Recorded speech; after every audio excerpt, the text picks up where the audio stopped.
Hello, as above, so below podcast listeners. My name is Gunnar, my co-host Andrew. Today, we are very excited to have you dive in with us into the depths of the masculine psychology. Maybe we'll talk about archetypes, maybe we won't. We're mostly riffing, which is part of the boyhood archetype, to just be in chaos. However, we're going to try and bring some order to some big ideas around psychology and specifically manhood. This will apply to women as well, because in all of us, we have a spectrum of understanding and a spectrum of masculine traits and feminine traits. With that, please like and subscribe to the As Above So Below podcast. We are grateful for any and all feedback that you may have from past episodes or ideas for future episodes. So with that, we thank you. Andrew, now that we have a nice intro here, what is your first thought of when I say boyhood is chaos? First thing that comes to mind for me is high school. Okay, do tell. The chaoticness of being in high school, figuring out yourself, figuring out other people. There was a lot going on there. And you're, from like a developmental standpoint, like just, boyhood in general, it's like you're creating your perception and your ideas of what the world is and how things work.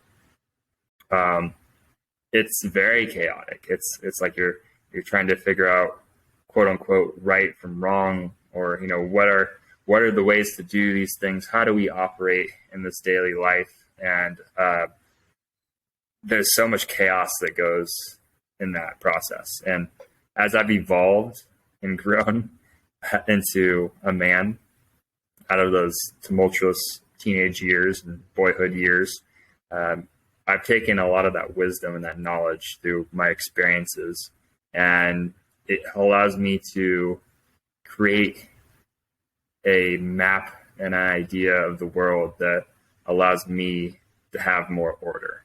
So that, long way around to saying that, chaos is necessary. It's part of figuring out your space in the world, figuring out how things work.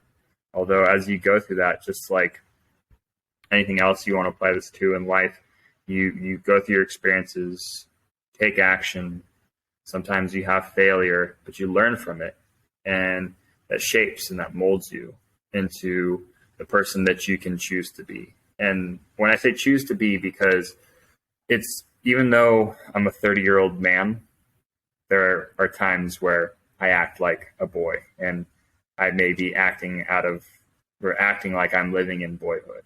And that usually happens when I'm being unaware or lacking consciousness around my actions and what I'm doing in a day-to-day life.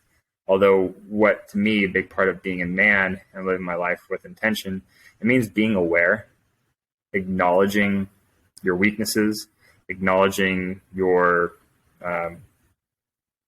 past and the way things, or acknowledging that things have happened in the past and how they influence how you act today, how they can influence that. But then from there, when you realize that, you can then choose and make a decision with awareness on how you want to act moving forward. And that's how you can create order out of that boyhood chaos. Because there's always going to be some child aspect of ourselves. Like, everyone has that. It's just a matter of how you choose to interact with it and how you choose to acknowledge it. And if we choose to, we might see it and we don't acknowledge it, then it's going to creep up at moments when we least expect it. And it's not going to allow us to show up as our best self. So I'm curious, Gunnar, like, what does it mean to you to evolve out of boyhood and, take chaos and alchemize it, to say, into order? Interesting word choice there. So I'll touch on alchemy first. A lot of times we think of alchemy as pseudoscience, kind of bullshitty, random stuff. However, the idea there is to make something out of nothing, right?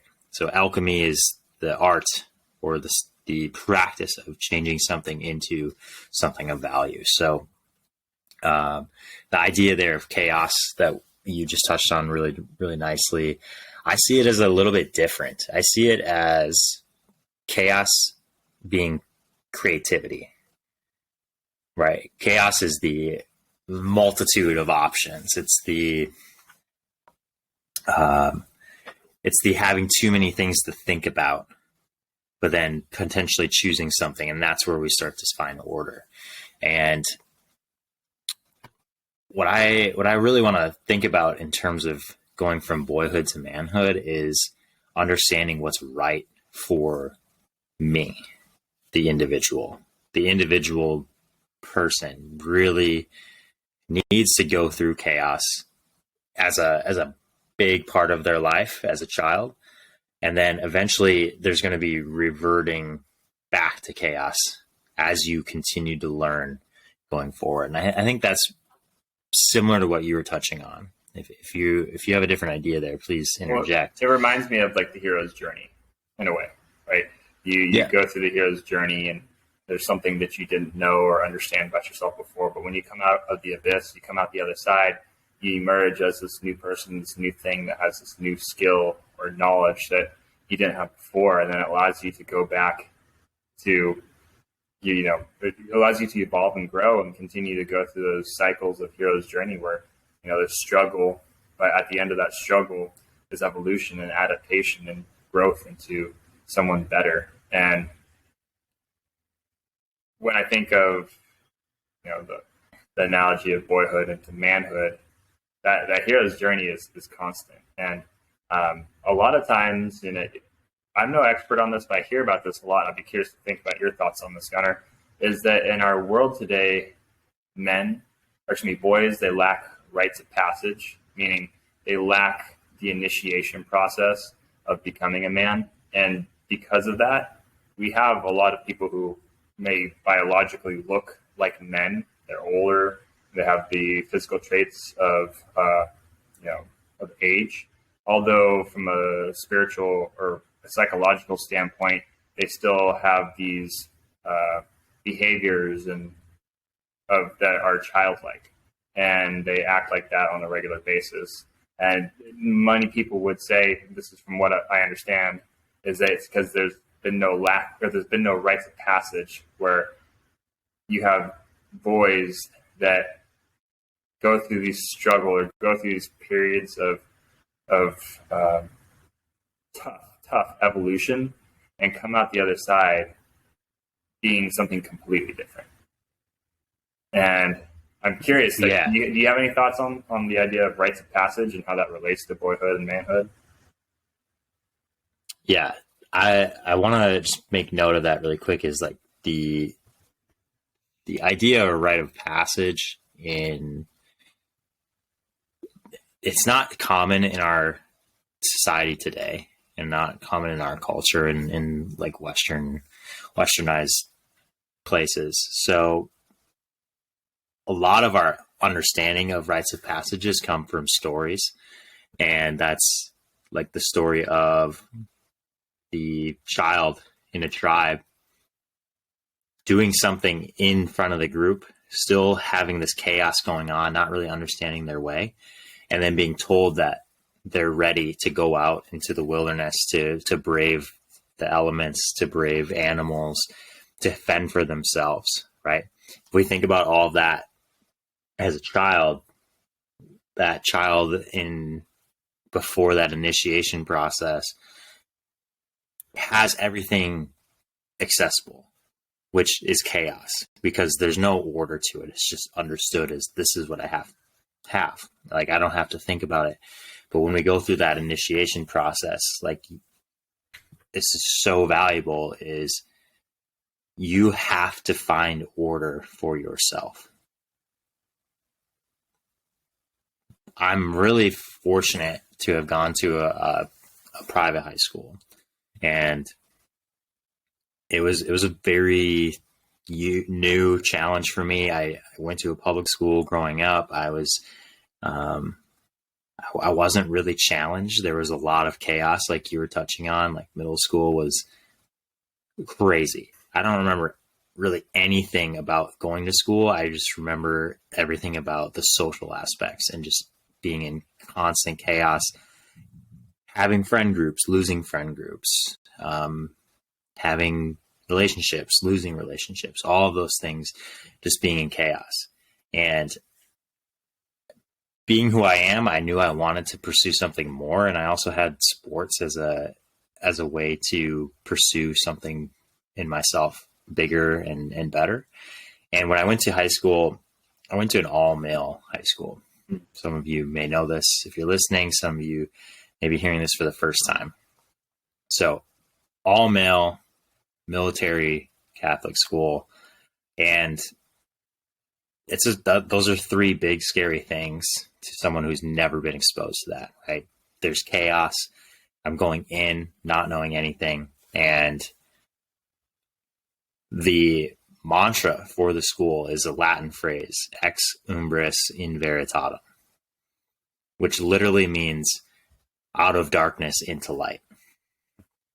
And if we think of that in the dark, as a child, we come into this world, we do not know anything. We have to be protected by our parents. We have to be protected by elders. We have to be shown the right way to do things. All of this is chaos. The darkness is chaos. And the idea behind this school, because it's so difficult to get through, and it's not only difficult to get through in terms of academics, you're in competition with everyone around you. Everyone else is trying to one-up you in a way that's, you need to be better. You need to prove yourself. And that darkness, that chaos, is quickly harnessed by those challenges to create order. How am I going to show up and be my best? And for me, that was a massive initiation process that is far too uncommon in this day and age.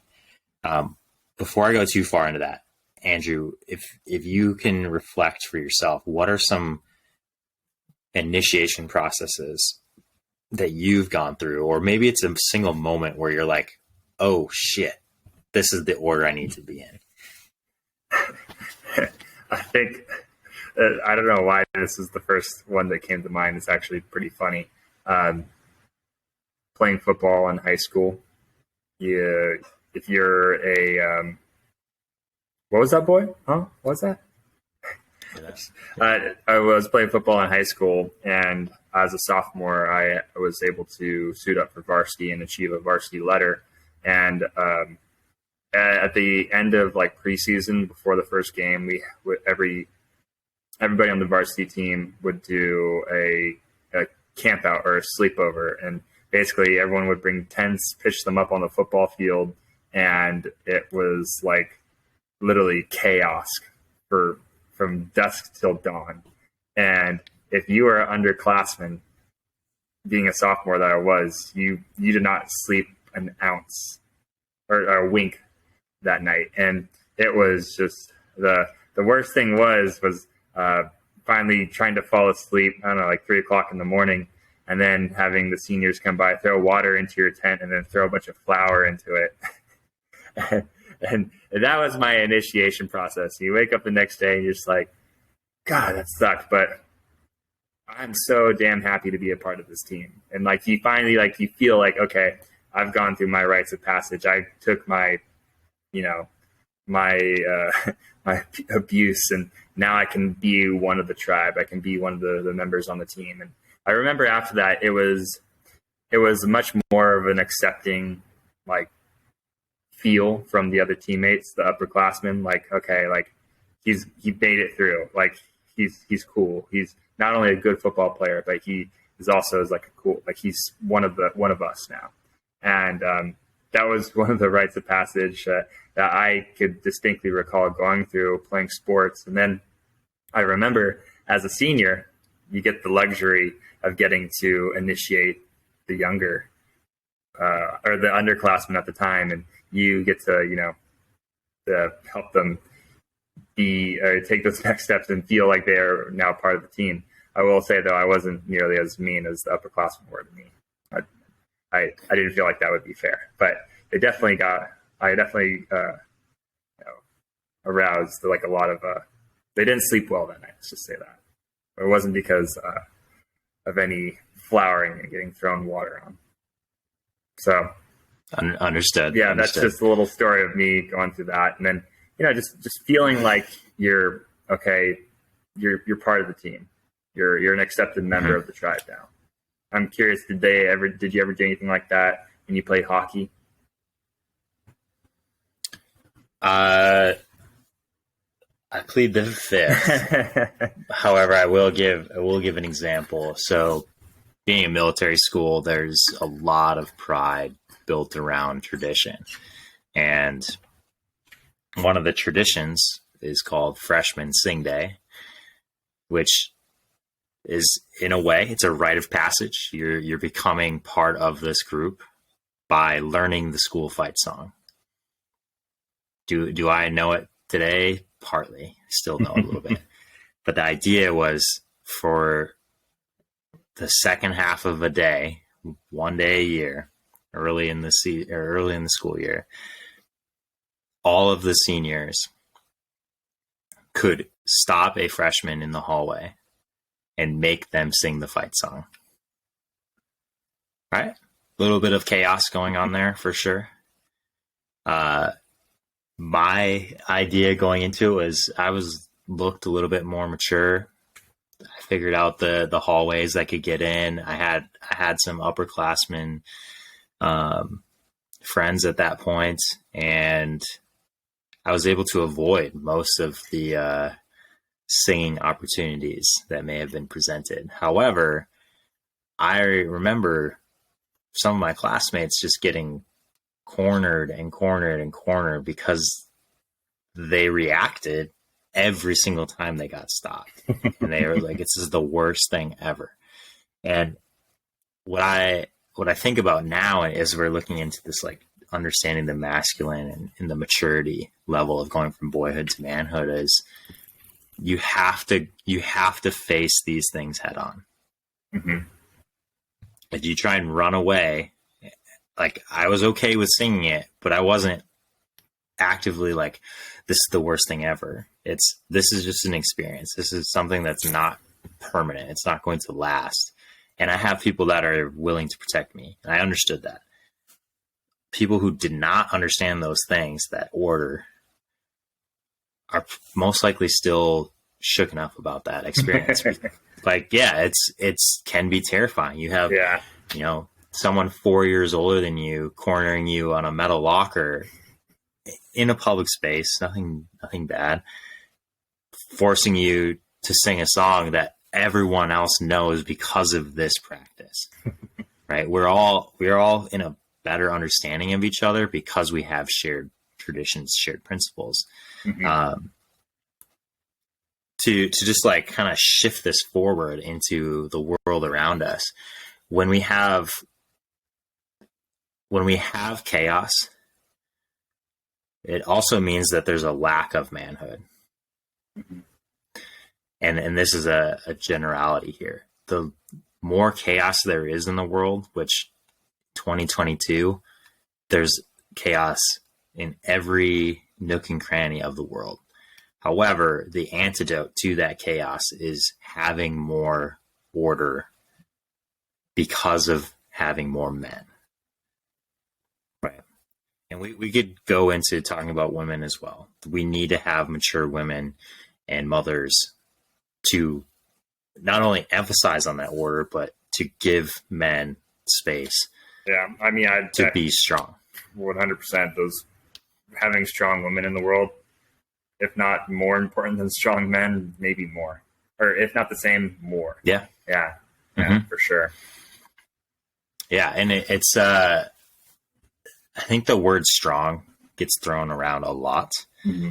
And partly why our podcast is not like the Strong Podcast or something like that. But really understanding strength is personally understanding what's necessary to live healthy, live in a way that you can protect yourself and your loved ones. And that's, to me, is manhood. That's womanhood. And they work together. Mm-hmm. But as we're thinking about this, we can look at corrupt systems. The reason they're corrupt is because the person in charge or placed in charge is stuck in boyhood. Mm-hmm. Right? The chaos is where their comfort zone is, and that's really destructive. Right now, I'm seeing and understanding. I'm 27. However, I know my place in this world is as a magician, someone who understands a lot of things and knows when to use different ideas. If I told everything I knew right now, all the time, I would have no friends because my filter needs to be in place. And two, no one would listen to me. Right. So as I progress into manhood, we can look at some depth psychology topics, right? We have Carl Jung's archetypes of king, warrior, magician, and lover. And those are the ideals, 4 ideal archetypes that are existent in all men. Would you mind when we elaborating live out those things? Yeah. Would you mind elaborating on what those? Yeah. Like, or what right. So each one of those mature forms of masculinity? To give a short synopsis, a king in manhood is someone who understands what their role is, whether that's I'm the protector and the ruler of my house. Okay. I have a family. They are part of my kingdom. And then it's my duty as a king to stand up for them, to provide for them, and to give them space to learn through their own chaos. I think that I'd say that's the simple idea of the king. Yeah. There's a lot more if you're interested in reading. 2 words that really come to mind when I think of kingdom is just assertiveness and compassion. And those two, one might say, like, when we think of assertiveness, sometimes people conflate that with aggressiveness. Although assertiveness is, first off, knowing what you want and then standing up for what it is that you want. And having that balance with compassion really allows you to come from a place that any, like you could say, good king or ruler over their kingdom will come. And that's 2 words that I like to associate with kingdom. And I think you described that in some shape or form with that. But would you like to describe the other archetypes as well? Yeah. So the king is vital to understand first, because if you understand what a king does, like you said, being assertive means knowing what you want and then going after that and being upfront. Then we can look at the warrior. The warrior is someone who's willing to fight in psychological terms, in physical terms, if it comes to that. And the warrior is the part of the person that develops skills to be prepared and to know when and how to stand up for something. So the king understands what needs to be ruled over, and ruled over in this sort of way of like, I understand I need to have food for me and my family and the people that I'm going to take care of. The warrior is the one who can develop the skills to get to that point. Yeah. A warrior can also be, go ahead. Well, I was just going to say, when I think of warrior energy, I think of taking action. Warriors, they take the action. They move forward. They don't sit back and contemplate too much. They're focusing on the next step. What's the solution to the problem? How can I attack this? Right. And that's that, there's a lot of warrior energy for sure in the world today, especially I think in America, you have a lot of like successful type A people. You can think of that in a way as a warrior, just like go, go, go, go, focus. Right. And it can be good. right? As long as it's balanced for all of the other energies, like the magician and the lover too. For sure. And to briefly introduce this, we can go into it probably on a different episode, is the shadow. And there's a shadow for all of these archetypes.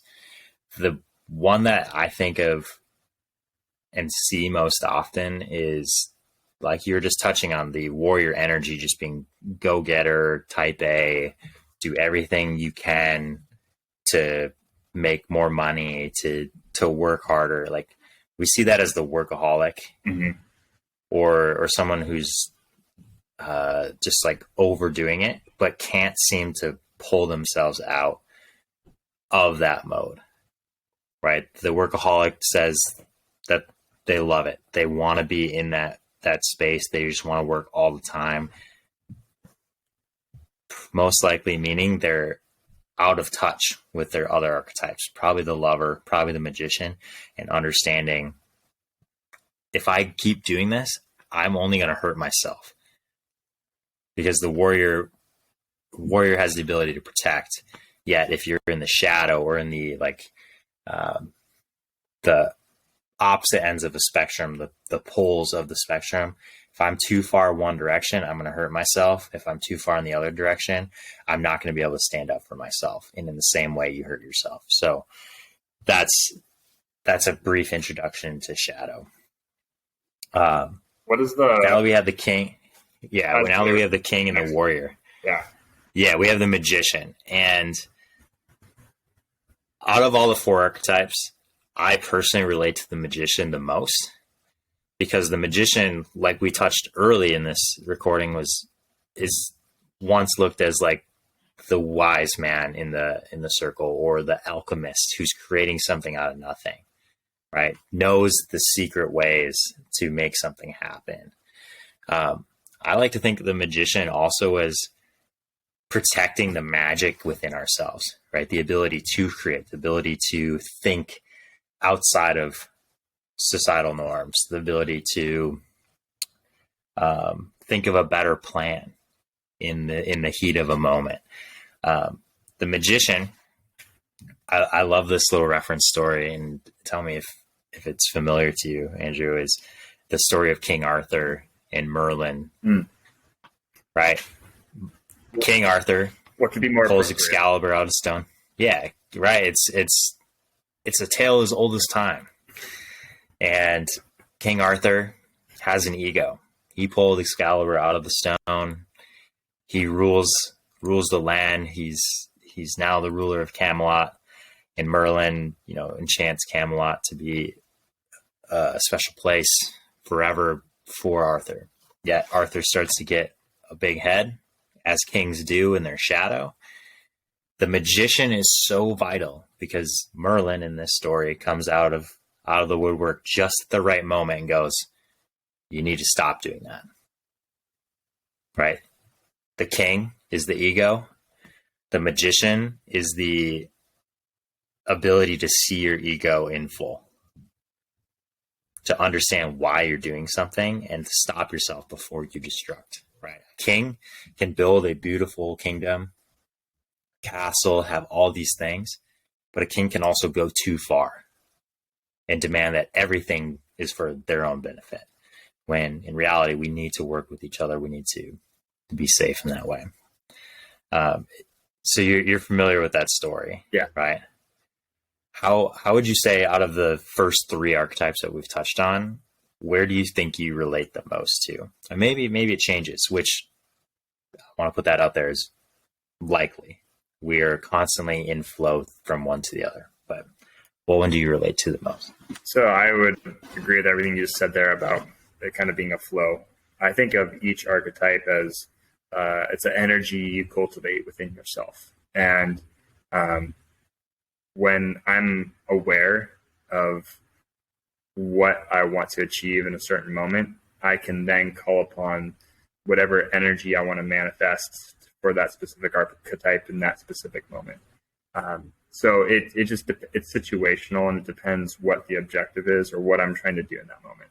Generally speaking, I try to have king energy in almost all aspects of my life. I think it's a pretty universal energy to have whenever you're acting with anyone, because when you know yourself and you know your desires and the things that you want in life, it allows you to act accordingly and assert yourself without dominating others, but putting your desires and your needs out there in a way that isn't forceful, but just asserting yourself so people understand. You got to have your boundaries and you got to create expectations around that. And the same thing though is you can have compassion for people at any moment in your life. Like, you don't know someone's story, you don't know what they're going through, and why they're acting a certain way, or they're doing whatever it is that they're doing. And, you can have compassion for those people, although you can have compassion to the point and you can assert yourself so you don't get walked over or you aren't having your needs being met as well. So it's a balance between the two, but I aspire to keep king energy in almost every interaction in my life. I will say, in the current moment, the energy that I've been really putting intention and focus into most recently is my magician energy. And when I think of my magician energy and how I create and what my skills really are, and we talked about it many times before on this podcast, but my ability to help clients move and coach people into healthier lifestyles. And that's where I really focus on refining that craft, becoming the best that I can be at it. Part of it is a little bit of warrior energy too, because you got to get up and you got to take action on becoming better. But the actually getting better at the process is like that craft where you just get a little bit better. You refine it, you fine tune it, and you make it just as perfect as you possibly can be. And that's where I'm at in my business as a coach, and that's how I show up as the magician. Yeah, and I relate to that as well. As the idea there is the magician knows so much. When a magician is in its full shape of the archetype, they express positive things when necessary. All right. If I was just to share everything that I know all the time, one, it wouldn't land and it wouldn't make sense, and I would lose friends, right? I already touched on that. Yeah. So the idea there is the magician knows when to use the magic. Mm-hmm. For sure. So yeah, as you're going through, processes of going back to school or doing seminars and applying these things, it's almost as if you need to accumulate all this knowledge and let life happen to then be your best magician. For sure. Instead of getting all this information and just cramming it down someone's throat, then that takes away from your king energy, right? Yeah. That's usually, you're too strong with the warrior when you're trying to cram it down someone's throat. You're like, tyrannical. More. And it's like, you don't have the compassion aspect of trying to understand that this person is trying to take as much as they possibly can. And I mean, some people can take a lot of information and a lot of knowledge at once. Some people can't. And that's where you gotta tune into more of that lover side, which I'm curious, Gunnar, you want to go into defining that and sharing with our listeners what that means to you? So I will do my best. The lover archetype is just as it seems, right? The idea of being able to show love for everyone, for everything. And that could be an intimate relationship. That could also be the idea of like brotherly love and showing up with empathy and sympathy for others. So as we think about like being a king and juxtaposing that with a lover, the king knows what their domain is, the kingdom. They rule over this.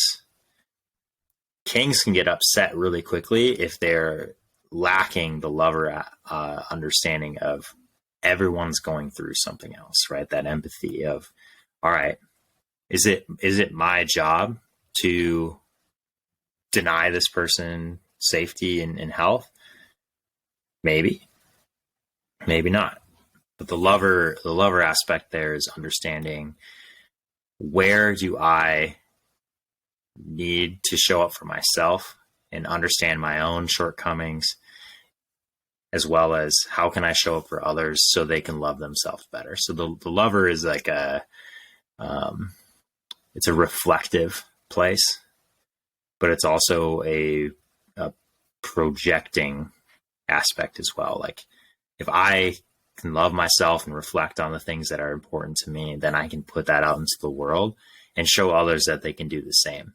And that would be my understanding of the lover archetype. I think it's a important thing to recognize too, that the lover is everywhere in our world, but it has a shadow, and other archetypes might be in shadow, pulling us away from really giving love to ourselves and to those things around us. Yeah. When I think of the lover archetype, a lot of it to me comes down to connection, right? Your ability to connect with others, your ability to connect with, you could say, nature, your ability to connect and experience like something greater than yourself, right? Or something outside of yourself, really. And I think there's like the shadow forms of it are where connection becomes more obsessive, where there's things that the pendulum swings to the opposite direction, and it's no longer about sharing love and connection. It's more about controlling and wanting to to have someone or something for yourself, right? There's like ego that gets involved with that. And that's what I think a lot of women, it's like the love, and love just is like when you're able to transcend past like these, your ego or like these personal stories or situations you might have about yourself. Yeah. Or someone else. That makes a ton of sense. And it brings us back to this idea that we need more manhood, more masculine maturity in the world. And to get to that point, you have to go through rites of passage. I'm saying have to intentionally here. You have to go through initiation processes, because those steps are taught by other men. That is massively lacking in our world today, is the lack of manhood. And we see that played out by lack of fathers, lack of male figures, right? I'm a huge believer in having someone to look up to that lives a certain way, whether they live in your house or not. Knowing what's right or wrong, you have to learn that both for yourself, but you're going to learn it best if you have an example in front of you. And I realize I'm like moving forward as I'm talking about this because it's so valuable. Like I think back to all the lessons I learned from my dad, good and bad. I was able to witness that because he was present, and he was also going through the stages of initiation to become a better man. Like my dad was a firefighter. I've talked about it on this podcast before. And like every year he has to go through a process of making sure he's physically able to do the job, because if he can't take care of himself, there's no way that he can take care of someone else. And that's my motto right there. Like I have it stitched inside of my suit jacket. Take care of yourself so you may take care of others. And it has to be in that order. Because if I'm going to be a man, Andrew, if you're going to be a man, if we're going to be our best selves, eventually we're going to teach others to do the same. That is not happening at large in our society. We're lacking manhood, and we're just living in chaos. One, because now we're comfortable with it, because that's all we've ever known. And when we're comfortable with something, it's really hard to detach and go back into discomfort. Now, with that being said, Gunnar, we have this problem.